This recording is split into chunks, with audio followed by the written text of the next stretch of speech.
All right, so we know that these numbers in this ratio are percents that correspond to each element and its percent of the bag. So all we have to do is turn these percents into their respective decimals, multiply that by the total weight of the bag, and we'll be able to find how much or how the weight of each element in the bag. So let's start with nitrogen,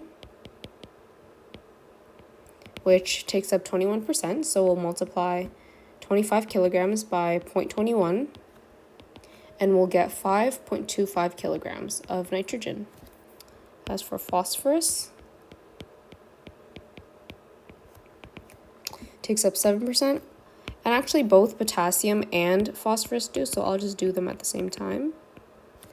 They both take up 7%, so I'll multiply 25 kilograms by 0.07, and I'll get 1.75 kilograms of potassium and phosphorus. You can write your therefore sentence. I'm not going to write it.